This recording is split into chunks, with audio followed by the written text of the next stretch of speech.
शुक्र ग्रह को कुंभ राशि के लिए योग कारक ग्रह कहा गया है क्योंकि वो आपके सुख समृद्धि यानी कि चौथे घर के कारक हैं और आपके जीवन में भाग्य के कारक शुक्रदेव कहे गए हैं। इसीलिए शुक्रदेव की उपस्थिति या शुक्रदेव का शुभ स्थिति में होना कुंभ राशि के जातकों के लिए बहुत अधिक लाभ देने वाला माना गया है।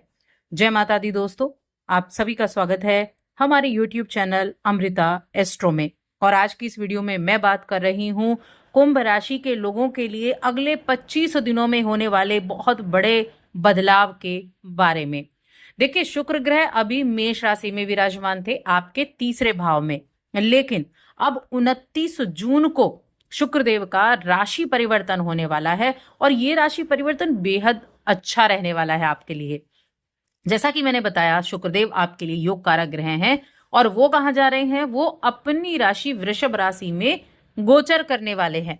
अब वृषभ राशि आपके लिए चौथे घर में आती है। चौथे घर को हम माता का भाव कहते हैं, चौथे घर को हम सुख समृद्धि का भाव कहते हैं। लग्जरी, आपके जीवन में जो सुख सुविधाएं हैं, आपके जीवन में जो वाहन है, मकान है, इन सभी का भाव हम ये चौथे भाव को कहते हैं, परिवार का भाव।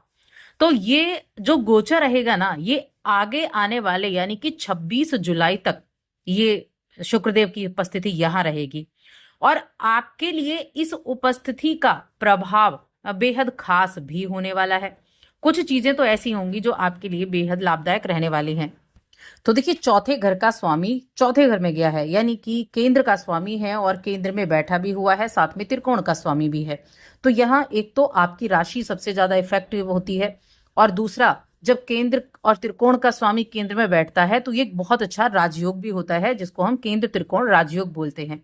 अब ये जो एक राजयोग बना है, इस राजयोग का प्रभाव अगले 25-26 दिनों तक आपको बेहद शुभ देखने को मिलेगा।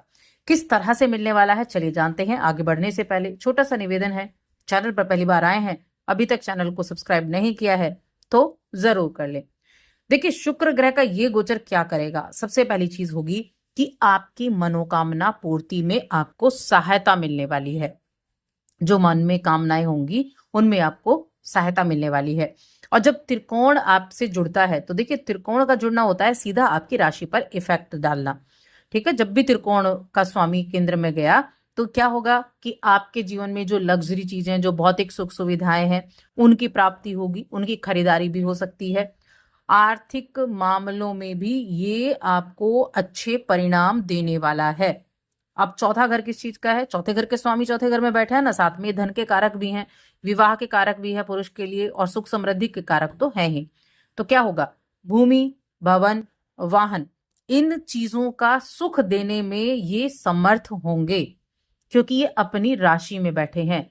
भाग्य आपका सपोर्ट करेगा, आपका कार्य क्षेत्र अच्छा चलेगा। अगर आप अपनी कोई आपका मकान आप खरीदना चाह रहे थे या फिर आप चेंज भी करना चाह रहे थे तो उसके चांसेस अब आपके लिए बन सकते हैं। इसके अलावा अगर आप कोई वाहन आदि खरीदना चाहते थे, यानी आप कोई दूसरा वाहन लेना चाहते हैं, आपके पास ऑलरेडी है, उसको आप बेचकर दूसरा वाहन लेना चाहते हैं, तो उसके भी चांसेस यहाँ बनते हुए दिखाई देंगे।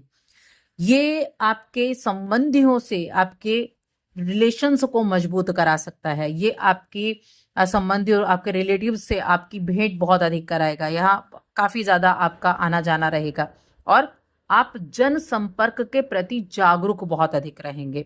तो सामाजिक रूप से भी आप सक्रिय रहेंगे, मानसिक रूप से भी आप खुद को बड़ा सफल महसूस करते दिखेंगे, अपने आप को एक बहुत अच्छी फीलिंग आप ले पाएंगे।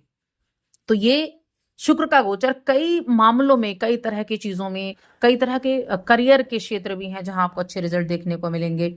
आपका किसी दूर के स्थान से संबंधित तो कोई आपके मामलों में, कुछ मामलों में रुचि आपकी हो सकती है, या आपका कोई दूर रहने वाला रिश्तेदार, कोई दूर रहने वाला मित्र आपसे मिलने आ सकता है, वो आपको कोई अपॉर्चुनिटी दे सकता है। ये चीजें भी आपकी इस समय अवधि में हो सकती है। साथ में शुक्रदेव प्रेम के कारक भी कहे गए हैं, तो निजी जीवन में भी आपके सुख सुविधाओं का विस्तार होगा। जो परिणाम आप लंबे समय से चाहते थे, जो भी परिणाम, अब उन्हें हासिल करने की संभावनाएं आपके लिए ज्यादा से ज्यादा बनने वाली हैं। घर और कामकाज दोनों ही क्षेत्रों में आपको संतुष्टि मिलने का योग बना हुआ है। चाहे आप घर में कामकाज कर रहे हैं, आप कामकाजी महिला हैं या फिर पुरुष हैं, या फिर आपका कोई वर्क है, आपका कोई बुटीक है, आप कोई कला के क्षेत्र में है, आप मीडिया के फील्ड में है, आप ऑनलाइन फील्ड में है, तो इन चीजों से आपको लाभ देखने को मिलेगा। इसके अलावा जो नवम भाव है ना, वो धर्म का भाव भी है, वो पिता का भाव भी है। पिता बड़े सहयोगी होंगे।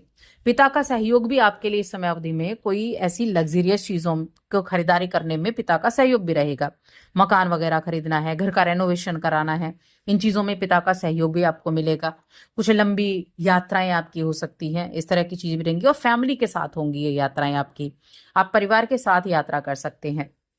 वित्तीय स्थिति, करियर हो गया, तो ये चीजें हैं। इसके अलावा देखिए रियल एस्टेट, ठीक है ना, रियल एस्टेट से जुड़े काम अगर आप करते हैं, रियल एस्टेट से आप जुड़े हुए हैं, या फिर ऐसे ही आप बिल्डर हैं, या फिर आप किसी तरह की ऐसी कोई ठेकेदारी का काम करते हैं, तो ऐसे लोगों को बहुत अच्छे मुनाफे मिलने के योग बने हुए हैं। तो इस तरह के व्यापारों से ज्यादा लाभ मिलने की उम्मीदें आपके लिए बनी हुई हैं। रिश्तों की बात करते हैं तो रिश्तों के मामले में देखा जाए तो जो आपका पारिवारिक रिश्ते हैं उनमें मजबूती आएगी पहले से बेहतर। इन 26 दिनों में आप अपने रिश्तों को मजबूत कर सकते हैं। इस 26 दिनों में होगा ये कि जो भी आपके फैमिली में, आपके परिवार में जो दिक्कतें चल रही थी, उनको आप अपनी वाणी से, अपने व्यवहार से आप उनको ठीक करते हुए दिखाई देंगे। तो ये 26 दिन इन चीजों के लिए, अपने रिश्तों में मजबूती लाने के लिए भी अच्छे हैं। आपके घर का माहौल बेहद सुखद रहेगा।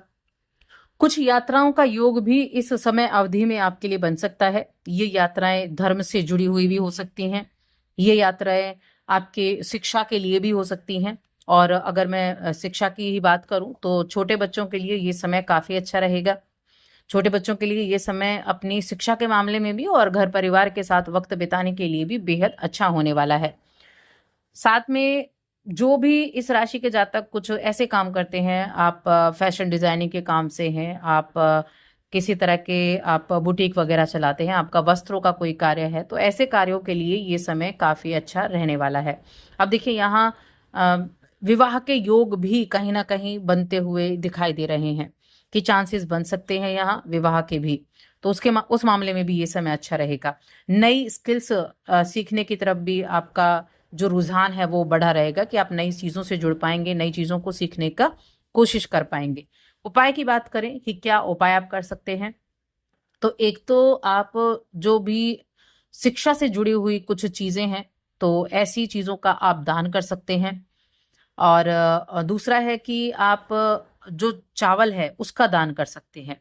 चाहे तो मंदिर में चावल दान कर दें या किसी भी जरूरतमंद व्यक्ति को आप चावल दे सकते हैं। तो ये उपाय आपके लिए सर्वश्रेष्ठ साबित होने वाले हैं। तो बस आज की इस वीडियो में इतना ही। वीडियो कैसी लगी कमेंट करके जरूर बताएं।